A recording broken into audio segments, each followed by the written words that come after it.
Well, good morning, everyone. I'm Jeff Lord, and this is one of our first of one of two panels that we're kicking off today for the Rare Fair 2022.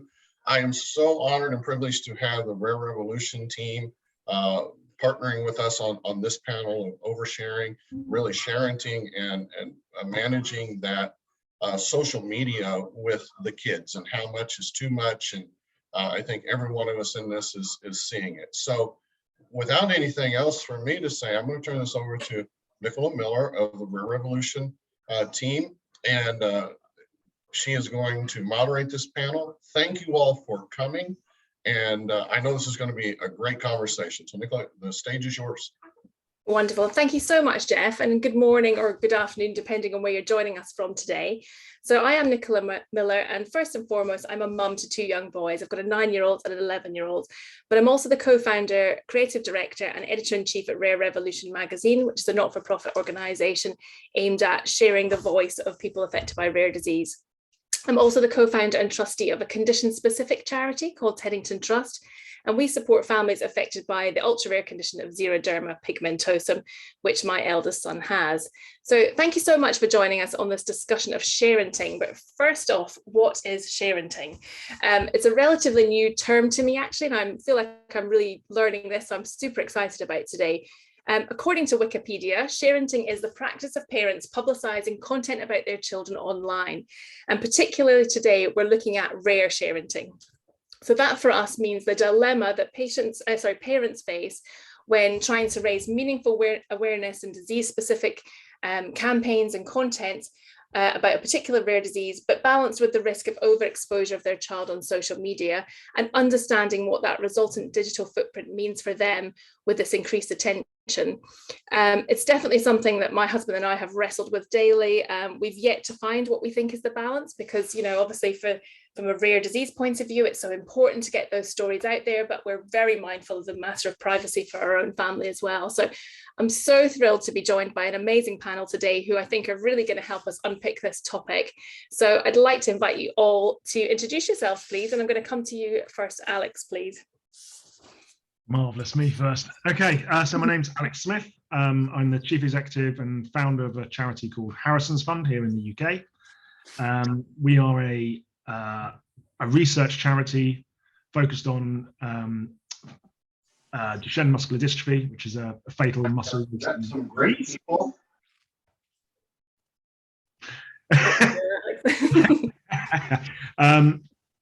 We've been going 10 years now, so in terms of this, we've been sharenting for 10 years. We called it Harrison's Fund because we felt that naming it after Harrison would be the best way to garner support early on. He was diagnosed at 5, so we've been doing the sharenting thing for 10 years with him.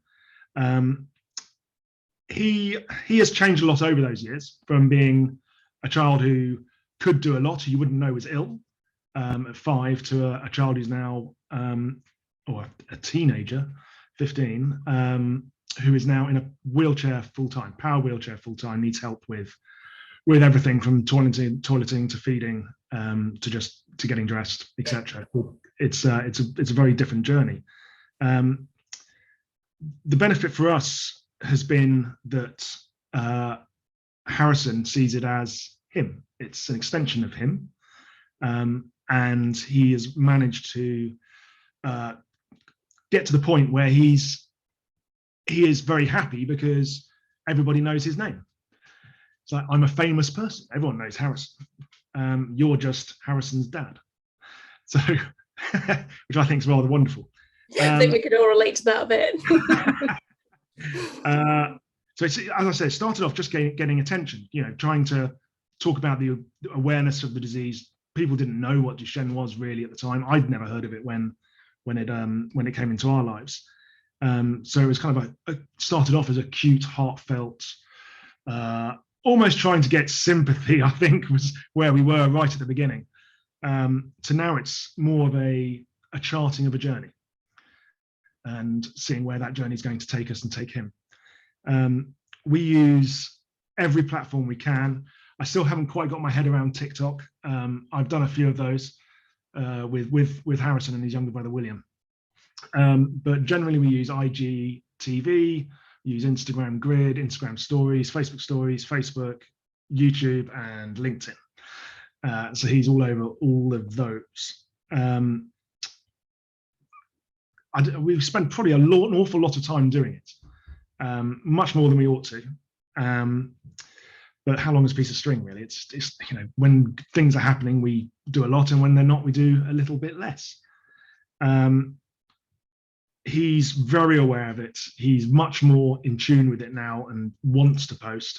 When he finds things that he thinks are important for him and for Tushen, he wants to do something about it. So we've got to the point now where he'll do a Harrison takeover. So Harrison will take over Instagram for a day, and he'll chart his life through that day, which has actually been some of the best content we've ever produced.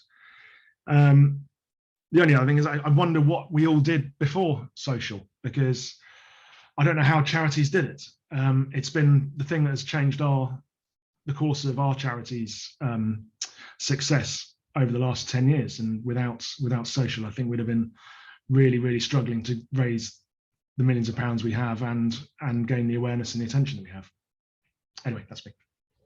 Absolutely. Thank you so much, Alex. What's lovely to hear how Harrison's really embracing it himself, and not surprising that his content is the most engaged with, because that's just the way, isn't it? The next generation are overtaking us in all ways. So no surprise there. Thank you. I'm going to come to you next, Maria, please. Sure, thank you. Hi, everyone. My name is Maria Picconi. I'm the co-founder and CEO of a digital health analytics company called Trend Community. My husband and I actually co-founded Trend after our daughter was diagnosed with a rare disease called Prader-Willi syndrome. Through our work at Trend, we actually made the connection between another rare disease, narcolepsy, and Prader-Willi syndrome. And since then, our daughter has been diagnosed also with narcolepsy. And so she's 9. Obviously, it's super hard to talk about our company without telling her story, because it was our journey that inspired the work that we do, but we struggle with it all the time. In the early days, it was really easy. You know, she was a baby. It felt natural. It felt right.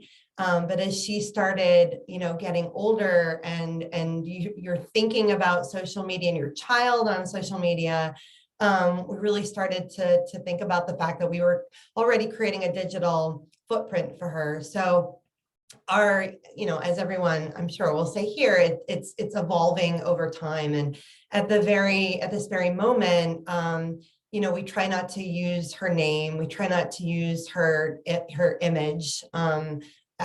You know, we'll use younger pictures that we'd already shared on social media, but we try not to use her image. We ask permission. She's more than happy for us to do it, but again, she's 9. So is that enough?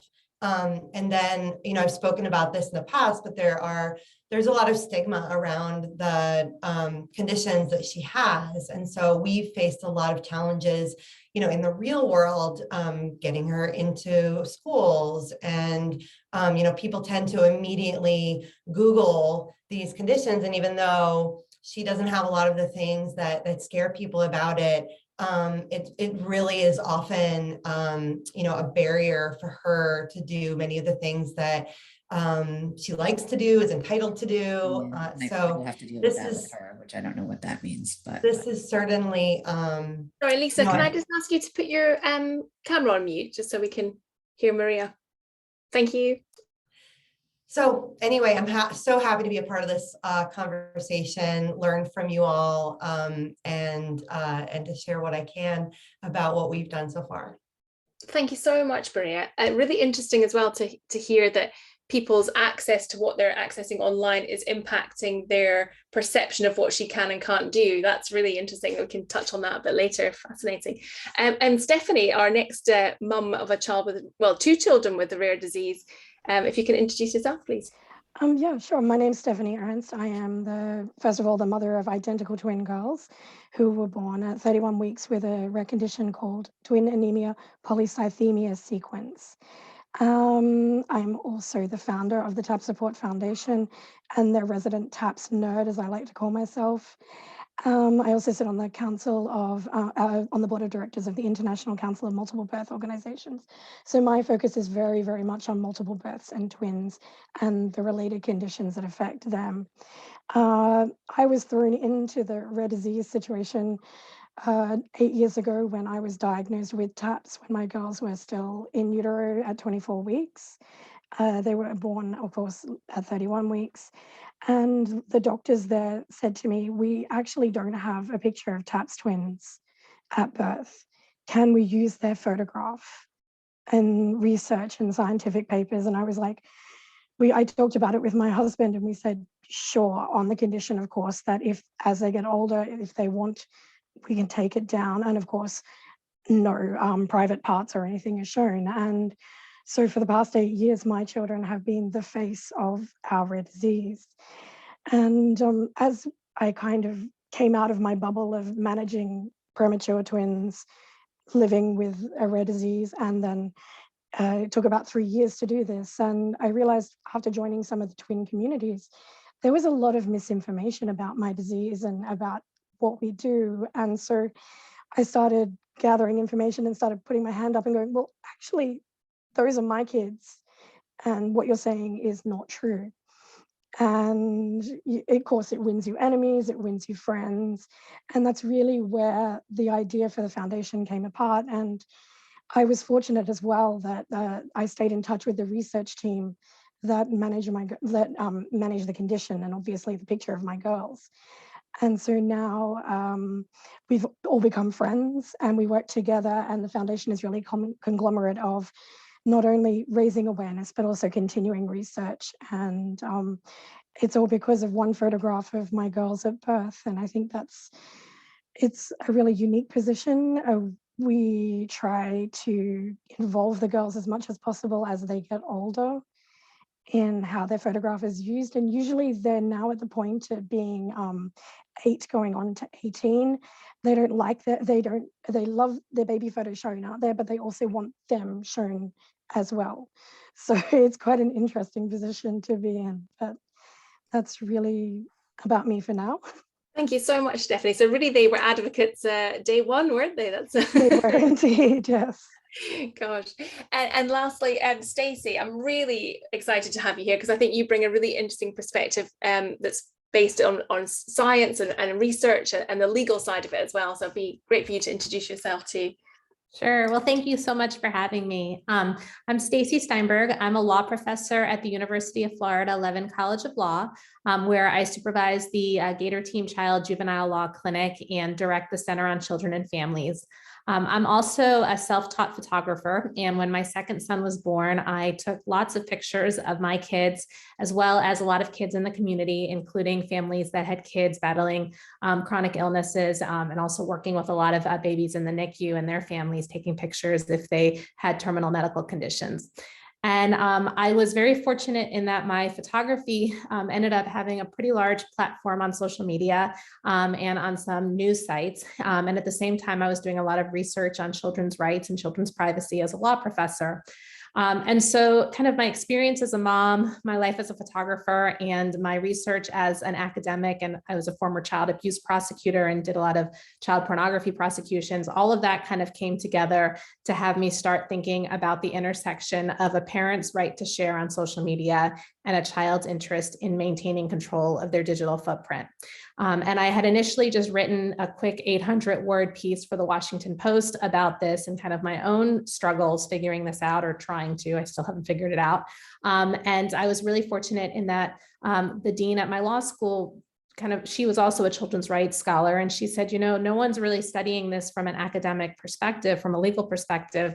I think you should. And so I did a lot of research and wrote an academic article that was published in the Emory Law Journal back in 2016 or 2017. And it was met with a lot of enthusiasm by a lot of parents, a lot of law scholars and a lot of people in other fields. And so I then partnered with a pediatrician who happened to be a photography client of mine and someone who had very regularly referred me to families that she was meeting in the hospital with kids that had chronic medical conditions to take their pictures. And alongside that pediatrician, we wrote a piece for the American Academy of Pediatrics and JAMA Pediatrics about how policymakers and how physicians can help guide parents on this.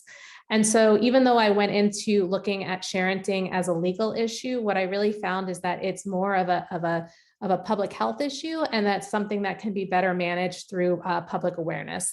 In my work, I found that parents generally want to make the best decisions they can on behalf of their families, and that well-empowered and well-informed parents are best suited to make these choices. And so what I've really spent a lot of time in the last few years advocating for is not silencing parents' voices, not telling them what they should or shouldn't share, but instead insisting that we have well-informed, well-researched evidence that can help guide parental decision-making.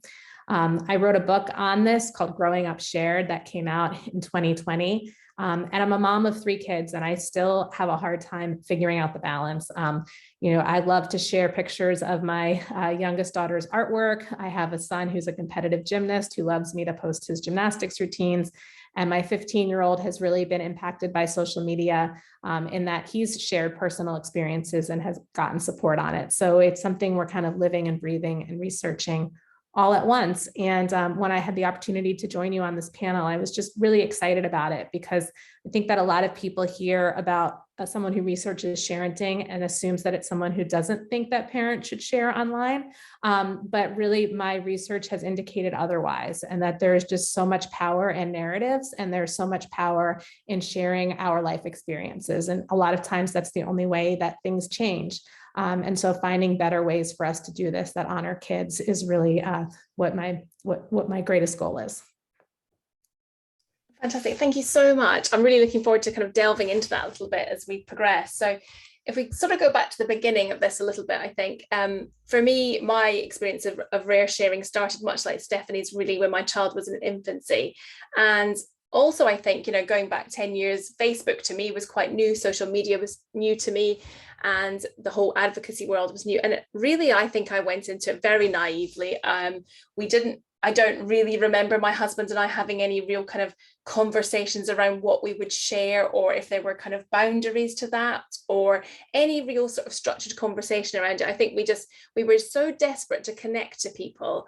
The images we did find when we looked online were very negative, and it was a very bleak black life we were sort of seeing. So it was really our way of throwing out something to say, it doesn't have to be like that. Your life could be like this, and it can be really filled with joy. And I sort of felt like I didn't want the next parent to Google it to find those images. I wanted them to find our ones where it was really positive and it was a different narrative. And so I think we were compelled by that and not necessarily taking that moment to think. So I'm really interested to know from each of you whether you approached it differently. Was it kind of in the same situation where it was a sort of almost a naive, organic thing, or did you make conscious decisions and discussions sort of with your partners or with your child about what you would share, where you would share it, and what boundaries might be around that? I'm going to come to you first, Alex, because I know you've got an older child in Harrison, so if you've gone through a bit more of a journey there, how did you approach it at the start when this first became something that came into your life? Oh, you're on mute. Such a no. Still 22. Come on. It was pretty straightforward for us, I think, at the time. We'd just been given the diagnosis that your son's going to die. It was right. We need to do something about this. So we just said, well, and when we had the conversation, are we going to use Harrison? Are we going to use his name? Are we going to use his imagery? And we both decided just put it everywhere because people need to know about this.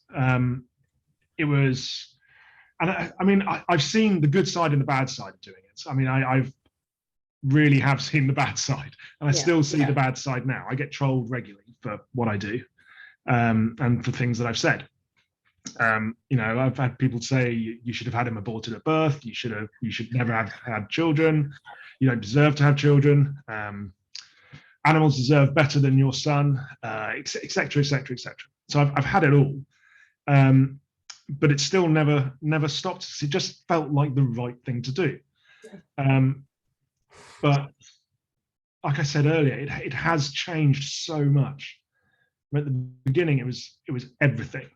Now it's tempered a little bit more with less sharing of just him and more disease specific sharing and more journey specific sharing. Because certainly when it comes to him, he is very keen to curate what is seen now. So has that evolution and change been driven by him and his kind of more engagement with what you're doing, or was that something you were naturally moving away from in any way? Do you think his development has changed that? I think they both came together, to be honest, because there's an argument to be said that after 10 years, people have had enough of seeing Harrison's face everywhere, and they want to see someone else's face as well when it's business specific. So we did start sharing other people's children instead, with permission, obviously with permission from family and ambassadors and family supporters. But Harrison was much more, as of probably 2 years ago, when he turned a teenager, very much more aware of his image, very much more aware that he wanted to look good and he wanted to look nice and didn't want to look like he was necessarily ill or struggling. He wanted to look confident and happy. Which isn't always, the most heartstring pulling imagery to have, but it's what he wanted, and that was important. That particularly for him, over time, and the more he's become more engaged in the charity, and the more he's become engaged in the work we're doing, and understood the research, understood his condition even more over time, he wanted to be very much an integral part of that decision-making process. So now as a 15-year-old, it's pretty much led by him. You can share what I let you share.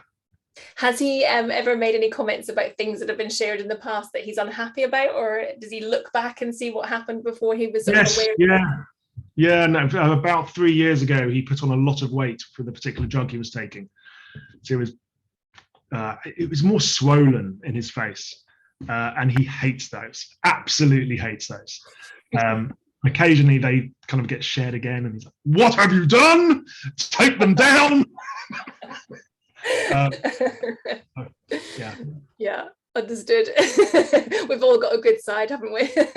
Exactly. And Maria, if I can come to you next, because it's interesting. So you've got a slightly different approach in that you've made a very conscious decision not to share your daughter's name and photograph. So obviously, I assume you've had some really kind of early conversations about that and what your boundaries are. So how did you arrive at that decision, and what kind of informed you on that?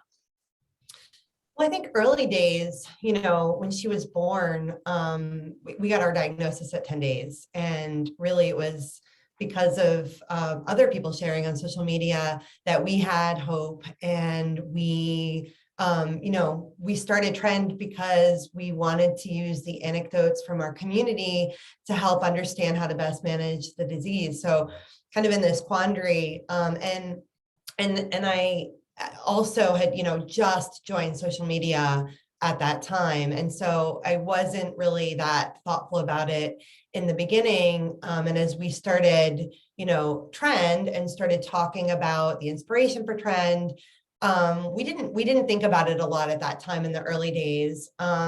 But I've never been one to really share a lot on social media. I mean, more within the closed groups where I'm talking with other parents. But even then, interestingly, as Trend, as we go out, we analyze those conversations now to turn them into data to drive research.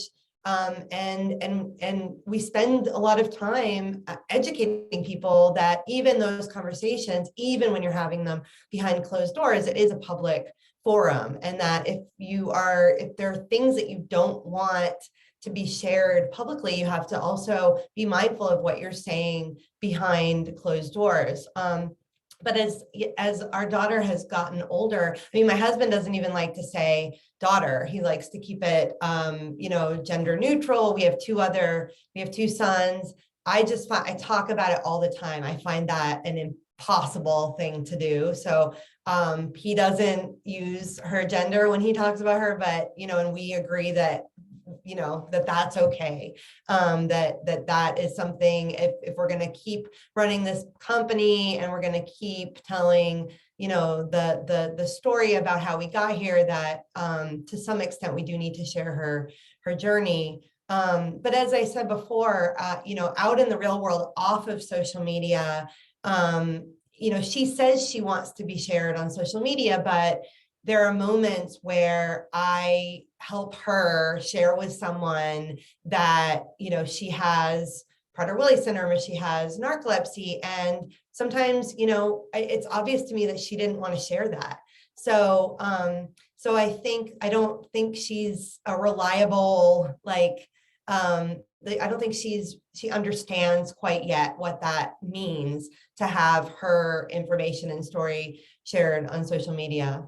And as I mentioned before about the sort of stigma, I mean, we're affected by what other people say about the disease. So, I do see, the point that you made about putting a more positive story out there. I can envision that benefiting us, being more vocal about it, so that when people do go to the internet and Google it, that they see, our perspective too, and not just, the sort of worst case scenario stories. Yeah, absolutely. And it's interesting that she's showing an interest in wanting to share and to be a little bit of an advocate in that way. So it'll be interesting to see as she grows how that continues. I'd like to talk a little bit about consent. And I think there's two things here. One is at what age we start to empower them to have the consent over what our organizations share. And then the other is in a situation where perhaps a child doesn't have the cognitive function to be able to make a free will consent. How do we reconcile what is appropriate there? Stephanie, obviously you've been sharing since your children were babies. So how and when did consent kind of come into your conversation? Has it yet? I mean, your children are still quite young, so maybe it's not something that's such an issue yet. I don't think it's a really big issue for them yet. But the girls do understand that their baby picture is used worldwide. Like, we are probably one of the few sets of parents out there who have their baby photo album is also a medical research photo. It's a very interesting situation to be in, and the girls are very proud of. They know that their picture is used. And they will come down and they go, I was the red one, I was the white one. Then they talk about it and they understand that their position is helping other families understand that, as babies, they were really sick, but it doesn't always happen. It's a very rare disease, and that their story is helping other families with understanding how the disease works and long-term outcomes. And I think as we get older, we will obviously also talk with them about, are you still happy with your picture being used? And one of the big things that we've done recently is actually from feedback, is we used to have their photograph on our website fairly prominently. And we got feedback from people that when they come to the website, they see this picture of these two very ill babies, and it's quite a shock to the system. So one of the things we've actually done is switched it over to a medical image. We've had a proper drawing made of them at birth to soften the impact for people. And it's just something that we did, and they know, they still go, that's me, I was the red one, I was the white one. But I think it's really shifting, and as they get older, we will adapt to what how they feel about it. Right now, they're still very happy being the red and white twins. And it's difficult, isn't it, in rare and ultra rare, when there's a lack of people that may be willing to come forward to share their case studies or their imagery. So then by default, your child becomes almost the poster boy or girl for that condition, because just through lack of other people willing to do it. And so it's, trying to have that face of the organization, but making sure that it just doesn't become completely synonymous with one person. Definitely something for you, Alex, with having a child who's, it's the name of your charity. It's he's the poster boy for it, isn't he? Yeah, he's a poster boy for that, and his image is in pharmaceutical firms all over the world as one of those kids. I just saw a question about this as well. It's like the point I wanted to make also was actually now I'm probably more aware of my younger son than I am than Harrison, my well son, my son who doesn't have Duchenne, because he doesn't have anything shared. Well, he does have parent sharing stuff about him, but not as much as Harrison. And he's 13 now, but when he was probably 8 or 9, he was very aware of it and actually quite cross about it. It's like, where is William's fund? Why is William not being shared as much as Harrison? And actually, I think it got him a little bit down for a while, even as a 8 or 9-year-old. We had to spend a lot of time explaining and talking to him about it, sharing a bit more of him so that he wanted to see it was done. And the siblings kind of get left behind a lot of the time. Yeah, well, I think it's, you mentioned something before we came on about that sort of, you become sort of Harrison's dad, and I think that's a bit of that for the siblings, isn't it? You know, you're Edison's brother or you're Harrison's brother, and I think they do get a little bit in the shadow of it. And you know, at school and everywhere they go, people know who they are because they're different. Yeah. And then the other child, I mean, you mentioned something, Stacey, to when we were having that conversation around how you did a TED talk and your daughter was like, oh, you didn't share as many pictures of me as you did the sons, you know. So it is definitely something where children see that difference, isn't it? You know, and then they can be potentially in the shadow and feel, why does that child have all of that attention like that? So I think, you know, sibling groups and sibling organizations are so important. Actually, I'm thrilled to see that the Rare Fair have got a sibling dedicated session on Saturday, which I just think is brilliant, because again, it's addressing that and allowing them to be part of these conferences with their own story and their own voice of that experience. So absolutely, definitely valid. Can I just come to you, Stacey, just on the topic of consent, because I know you've got some really interesting views on this, and also your thoughts on the kind of the idea, it's not so relevant for us at the moment on the panel, but for maybe families where the cognition is not such that those children can willingly consent and have that dialogue with them, how people can approach that. Yeah, so from a legal perspective, what consent might mean is going to be very different from an on-the-ground experience that parents are having with their kids. And so the way that I've tried to look at consent when it comes to sharing about kids on social media is the same way that we look at how we make decisions for our kids in many other facets, like how we feed them, what kind of medical care we might get for them, how we might choose to educate them, that we have to kind of take ourselves as almost like the stewards of our children's privacy, and we need to hold it for them until they're able to take control of it on their own. And instead of it being like a black and white, they hit a certain age and then they get consent, the more that we can do it where we're modeling it for them, where we're involving them in the conversation, I think is critical. And so that might also reflect kids who might have developmental needs that are different than other kids. You know, even a 5-year-old can understand. The research says that even at 4 or 5 years old, kids understand that they have some autonomy over who they are and some understanding that they are an individual person, and recognizing that and saying, hey, is this something that you want grandma and grandpa to be able to see? Is this something that you're comfortable with other people seeing? Can be really helpful. And then that conversation can just expand and grow as kids get older. Thank you. Something else I want to touch on, and I don't think it's so appropriate for us, because most of us are running sort of charitable organizations where any monetization of this content and imagery is for the greater good of the community and goes to charities. But I think particularly, Stacey, I'd like to get your views on this in terms of maybe where it might be a health blog of a particular family and it might be monetized through advertising or some sort of barter agreements. How you feel that sits in terms of sharing of a child's story in that way when there's monetization, and any ethical kind of considerations that families should take into account when embarking on that particular route outside of the charity sector. Yeah, I think that there's a few things, and can you guys hear me okay? There's loud noise outside my door. Okay. So I think that there's a couple of things to keep in mind. One is that the internet is one of the places where we don't have child labor laws, for example. And so the extreme of these situations are when kids are basically their parents' source of income for, you know, they might be channels where everything that the kids do is monetized on YouTube. I think what you're talking about is a really different situation, and any money that's being raised is really being raised for the well-being of the family or for the causes that the family's decided are of value. I think that generally speaking, this is going to happen. It kind of comes with the territory. You know, it's For example, I photographed a lot of kids who had pediatric cancer, and they needed to have gas cards to get to their treatment. They needed food cards, meal cards inside the hospital.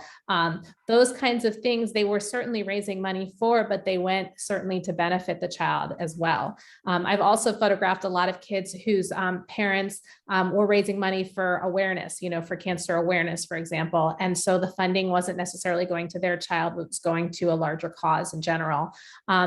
And my experience has suggested that for the kids who have had pictures taken that I've taken pictures of that have then been shared, they've actually very much appreciated the experience. When I was out in Vienna in the fall, actually, there was one mom who's, I had photographed her daughter about 5 or 6 years ago after she had to have a leg amputation for a bone cancer. And some of the pictures that I had taken of her were her in significant pain. It was when she was going through the chemotherapy, her lips were really cracked. It was even hard for her to smile. And there were very painful pictures that she had that were out there. You could feel the pain by looking at her. But she had been so happy that her pictures were part of my presentation, even a presentation about parenting. And her mom had said that she had been going through a lot of depression, and that knowing that her pictures still had value in the story that I was sharing was really critical and really helpful and important. So there really isn't a fine line. And I often say we're the first generation of parents trying to raise kids alongside social media, and our kids are the first generation to grow up shared. And we don't have our own experiences to guide us. My experience in the school lunchroom and kids teasing me doesn't translate well to my son's experience on TikTok. My older son, there were a few kids in middle school who would say anti-Semitic things to him. I'm a grandchild of Holocaust survivors, and that was kind of well known at the school. And so kids started drawing swastikas on his desk and doing some really awful things. And I tried to handle it through the school without making a big fuss, but the school didn't take control of it. And eventually, he actually got a recording of someone saying some really awful things to him in civics class of all places. And we decided to go on social media and share what had happened to try to raise awareness. And with his blessing, a petition was started to try to get the community to insist that there be better education about bullying and anti-Semitism. And we had gone to the school board, and my son decided that he wanted to speak up at the school board meeting. And his feeling was like he wasn't going to speak up, but then he saw that there were thousands of people who signed a petition supporting him, and it helped him find his voice. And so he got up and he said, I wasn't thinking of sharing today, but then we had this online petition, and I decided that I wanted to share. And the other day I was talking to him about it, and he said that, when he told me that he was actually teased for getting up and being the kind of face against anti-Semitism, but he said, I'm happy to have been it because the good that came out of it was worth it. So, I think that kind of just comes back to that there really aren't a lot of ways for us to know how this will all play out. And we're kind of living this big social media experiment. And all that we can try to do is to make the most well-informed decisions. It's like learning how to ride a bike and riding it, and we're doing it all at the same time. And we don't have a chance to try training wheels and walk back a little bit. So we're going to have different perspectives. We're going to have strong opinions. A lot of people have really strong opinions about it. But as long as we're having these conversations, I think that we're getting the opportunity to really make them as wisely as possible. Absolutely. And so amazing that negative experience actually empowered him to have his voice and to step out and be heard. I think one of the things in the naivety I said is when we started sharing was not understanding this notion of the digital footprint. So if we can sort of talk about that for a minute. So I know certainly I have found usually through somebody that will send me a message going, oh, hey, have you seen that your child's photo is being used on someone else's Facebook profile, or another organization is sharing it and things. And like you said, we're new to this, we're a generation new to it. Suddenly realizing that because I've shared something, now it might be being shared by all of these other people in ways that we don't really want, and understanding that footprint. And I'm definitely just evolving with it and understanding it. And I'm just wondering how you've all approached that with your children differently, because there's the idea of trolling or bullying, or we've all seen those awful memes where a photo of a person has been used in a really negative way, completely unassociated with the way the content was shared. But also, we all know that as adults, if you're looking to recruit someone, the first thing you do, you get on Google and you check them out, you look on their social media to find out what these people are like. So, when we put in our children's names and all of this content about their health story comes up, are we thinking about how that might impact future relationships, future boyfriends, girlfriends, parents that might be Googling them thinking that sounds like a lot of work, or employers, any of those sort of things. Are we thinking about it now? Also, how are we having those conversations with our children about, do they understand it? Because I think, Stephanie, you said that we ask them and we say, are you happy to share that? But actually, does a 9-year-old, when it says, I'm okay for you to share that image, really understand that when they're a 35-year-old man, that photo or that link to that article is going to be there forever? Do they really understand it? Can they really make that an informed decision, even though we think, we're trying to do the right thing by asking that conversation? So Maria, maybe if I come to you first on your thoughts around that, explaining that digital footprint as a whole concept to them. Yeah, I mean, I don't think my kids can wrap their heads around it at 9, 7, and my youngest one is 4. I hear these powerful stories. I mean, Stacey, your story gave me chills. And I sometimes wonder if I should be sharing more. But I'm probably not the best person to answer that question, because I don't think that I don't think like, to your point, Nicola, I think we're just trying to wrap our heads around the fact that it isn't even just the content that we're sharing, but that the content we're sharing then is often shared by others. I did want to make a point though about the for-profit use of our children's stories, because our company is actually, we've chosen to go the path of a for-profit organization. And we did that because we thought there was a path to revenue that we could tap into that wouldn't compete with the nonprofit funding that the communities that we're serving really depend on. And so I think about the ethics of that all the time. And we've talked to ethicists and we've talked to lawyers. And I think that what it really comes down to is what the intention is behind the work that you're doing, whether it's for-profit or nonprofit. I think that if the intention is good, then it's, I think you have to think about all of these things that we're talking about. But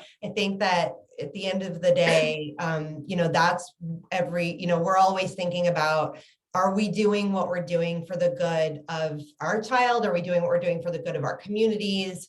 And so that's sort of how we think about it and how we drive the decisions that we make. Thanks, Maria. And Alex, you mentioned that you'd had some really negative experiences and some real sort of ugly sides of this with trolling and comments. How aware is Harrison of that? Does he follow that? Does he look at those sort of comments? And does he have an opinion about that? Is he aware of his, the concept of him and his digital footprint being attached with that of Harrison's fund?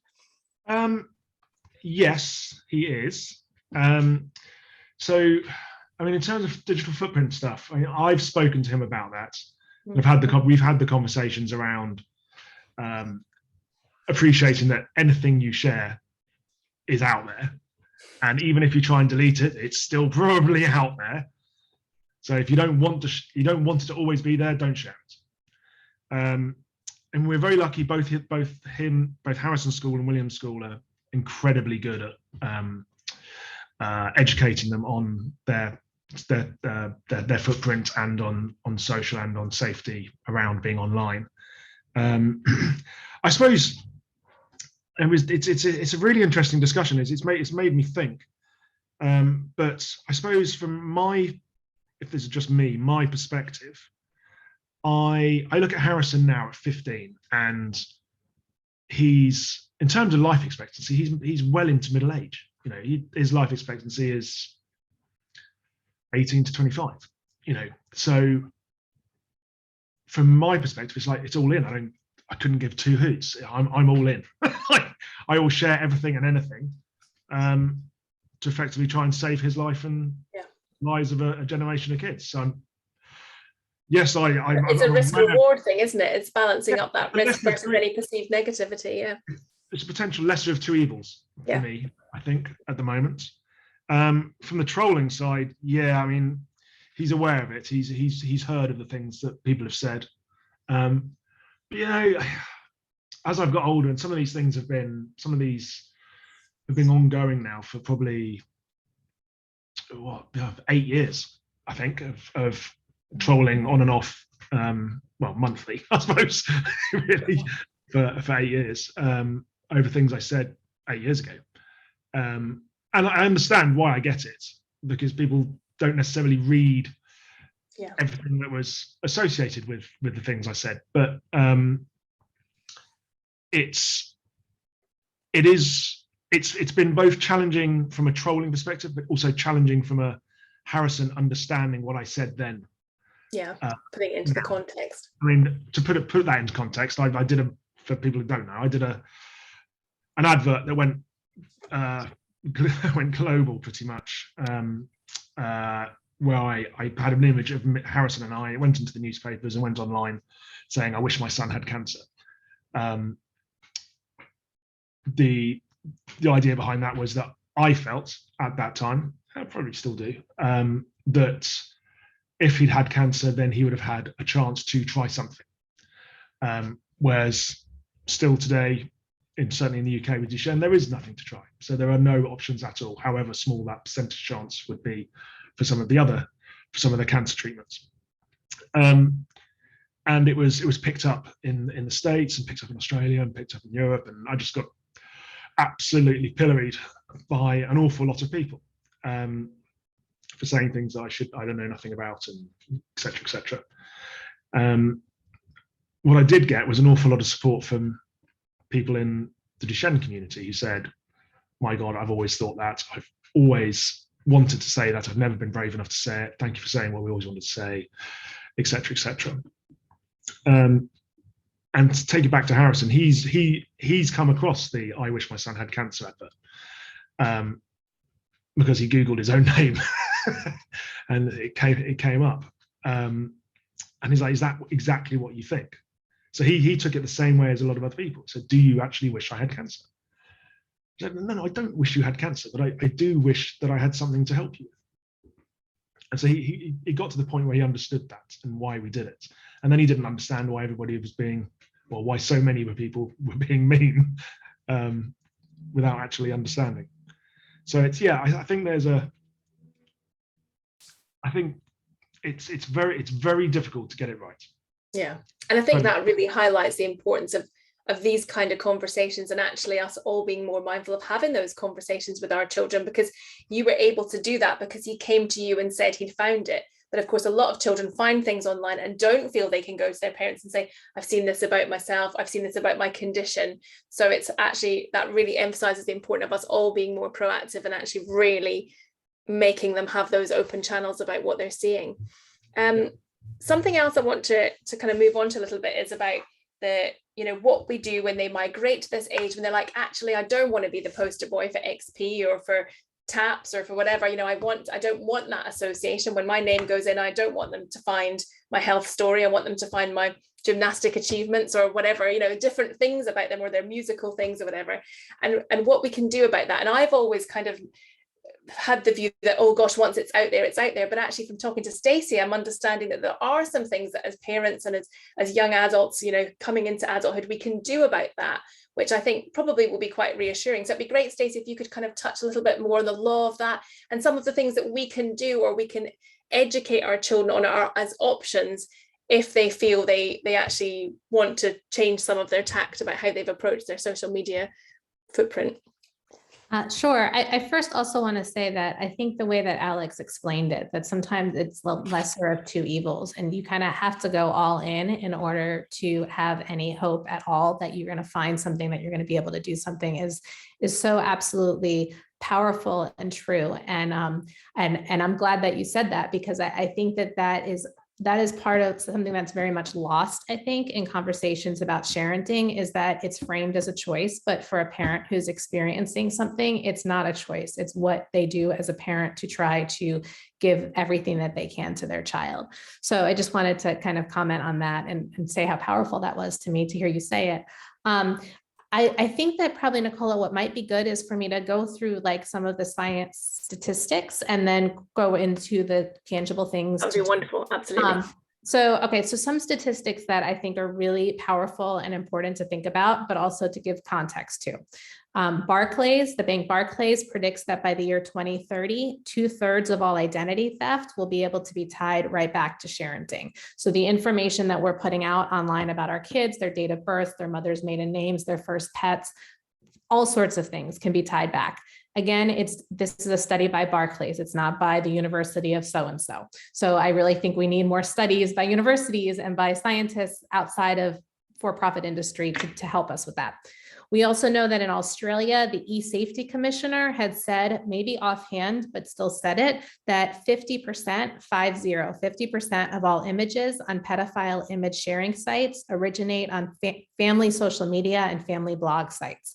Terrifying. Those are pictures of kids playing at the beach. Those are pictures of kids doing gymnastics, kids just being kids.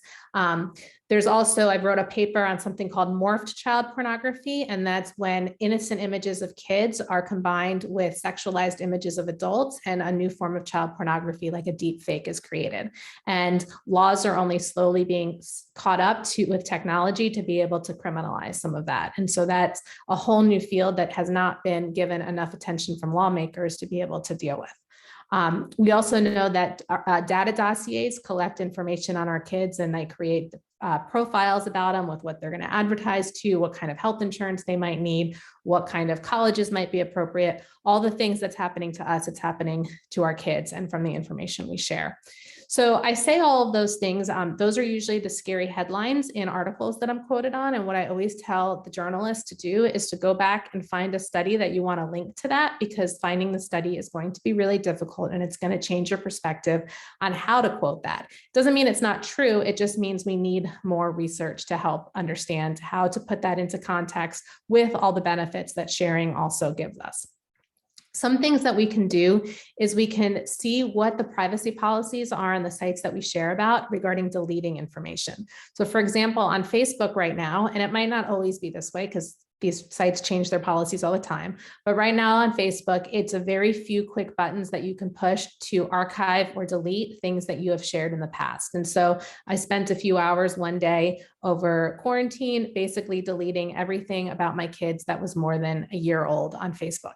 Doesn't mean it doesn't exist somewhere, but it means that if I make a new, if my son has a new girlfriend and his mom and I become Facebook friends, she can't go back and see every single thing I've ever said and posted about my son. Another thing that we can do now, a really powerful tool, is something called the right to be forgotten that you have in Europe that allows people to have information that's no longer relevant to the reputation or name, basically taken away from a Google search result. And it happened in Europe where there was a person with bad business debts like 20 years ago. He ended up getting his business affairs in order, and he was able to sue Google, not to necessarily have the newspaper articles about his debts taken away, but that when someone searches his name, no longer does those news articles come up because he has now cleaned his debts. So in Europe, the right to be forgotten is a legal right. In the United States, it's not. But what Google just did like a month ago is they've created a form now that a parent can ask that any image of their child be deleted off of the Google search results.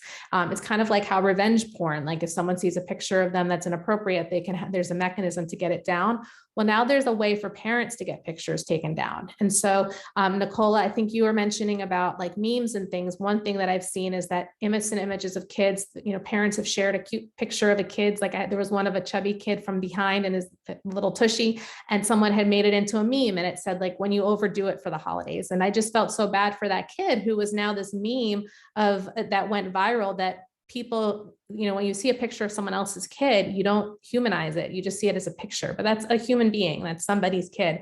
That now you can do a Google search result. You can see where these images are, and you could request them be deleted.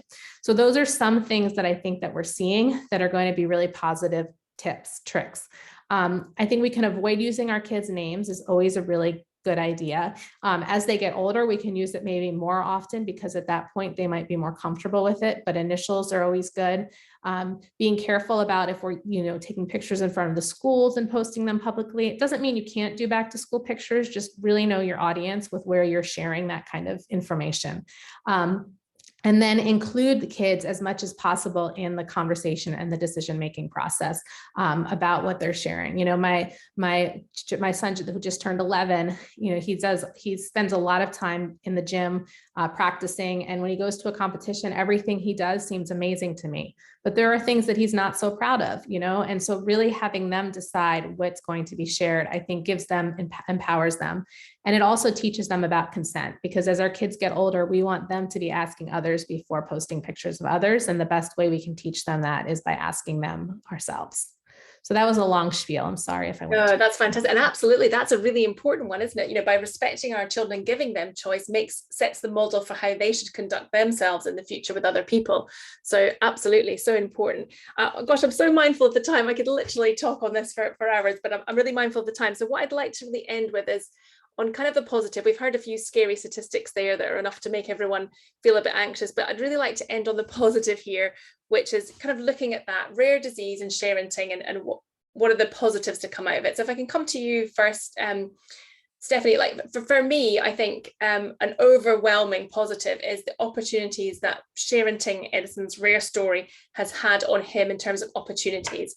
He's met people and made really strong bonds with people that are really allowed him to feel and see things bigger than his own condition, to see bigger perspectives. It's allowed him to feel really empowered and really positive about his condition, and to really talk to other people and do things that he just wouldn't have done if we hadn't done that. So so the friendships and the empowerment and the opportunities has been a really positive for me. But if I can come to you, Stephanie, from a point of view of your sharenting experiences, what have been the positives for you as a family and for your children that this has brought about? That's a really great question. Excuse me for a sec. Sorry. For us, it's really been about being able to raise awareness of our disease as well, because our disease is only 15 years old in the scheme of things. And there isn't a lot of information out there. So when people look at TAPS and they see this pair of red and white twins, and then they see these healthy, happy little girls beside the picture, and they realize we use their story to show that, you know, with screening and with the proper care and management of our disease, they can grow into fantastic kids. There are positive outcomes, but also I think they have learned that they have a real position they have an important position in life, and that is that as the face of their disease, they are able to share their story, and they know they're helping families understand more. And I think it's really sweet that when they do tell people that, you know, I was the red twin. We went to a play park in Indoor Play Center the other week, and it was their birthday. And Tilly spent ages telling the girl at the counter that it was her birthday, but it wasn't her real birthday because she was born too early and she had this rare disease, but now she's better. And it was really quite cool that she was able to share some of her story. Probably not so fantastic she was doing it with random strangers, but she's very proud of the position she holds and how she can actually empower people.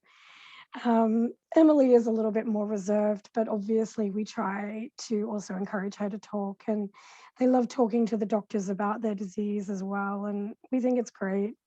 So I think it's a really positive thing is that they can share their story and empower themselves to be proud of who they are, even after these horrible outcomes, you know, having a horrible start. Fantastic. Thank you for sharing. And Maria, what about you? What's the positive from a rare disease and sharenting point of view for you? Yeah, without question for us, undoubtedly our daughter is doing better because we've shared and we've listened to other people's stories.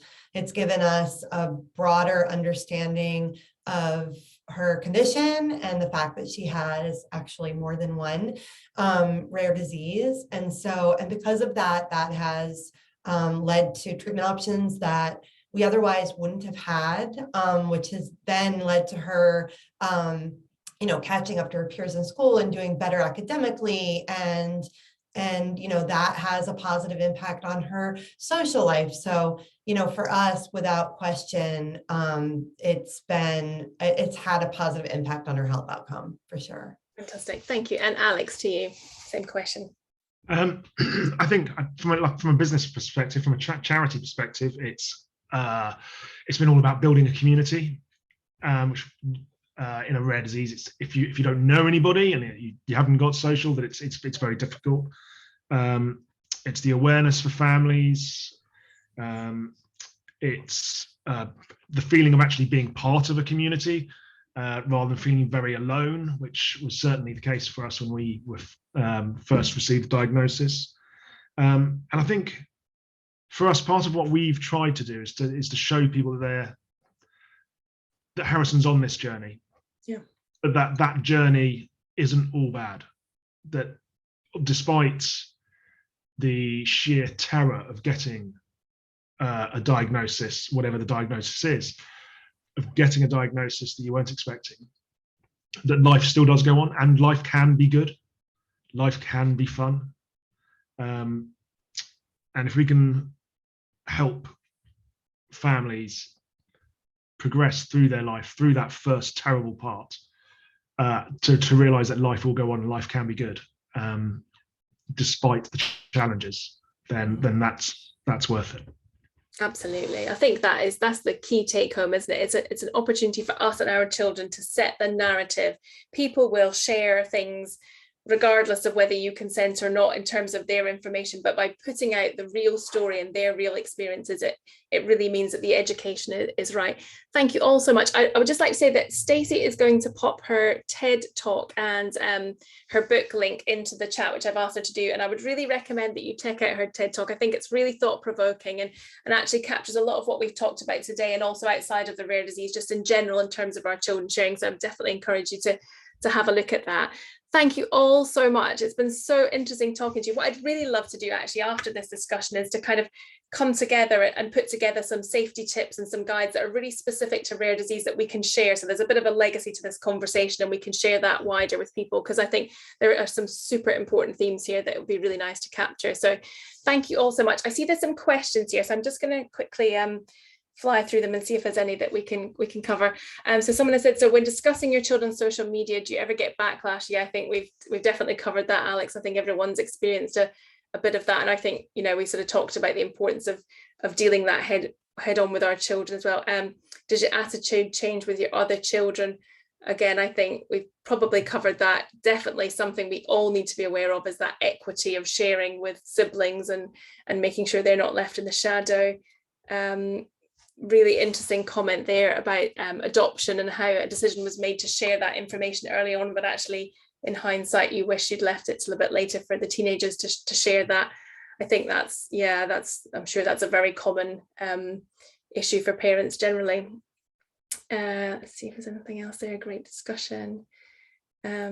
Yeah, it doesn't look like there's any other questions there, so I'd just like to say thank you all so much, and yeah, let's work on some top tips that we can share with everyone, and just I really appreciate your candor on it. I know it's a really difficult conversation, but really appreciate it, so thank you so much. And Jeff, if you're there, we'll hand back to you.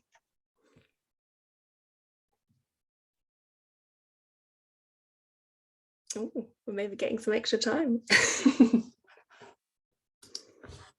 We do. Yeah, all right. Has anyone else that's in the room, I see that we can see, got any questions that they'd like to just say in person if we've got a bit of time till Jeff kicks us out? Is there any other questions?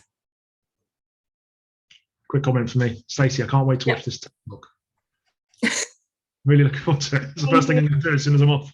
Oh, thank you. Great. Well, I hope you enjoy it, and I hope you do a TED Talk one day soon too. So. Absolutely. Any other questions? Does anyone else got anything little, or anyone would like to share their experiences of sharing? No. Okay, well, I think maybe we can I'm guessing I can probably end the session without derailing Jeff's program here. So yeah, thank you so much, everyone. I'll end it there, and thank you for everyone that's joined us and asked questions, and I hope you've all found it super interesting as we have talking about it. So thank you so much, and enjoy the rest of your days. Thank you. Yes, thank you. Bye. Thanks. Thank you.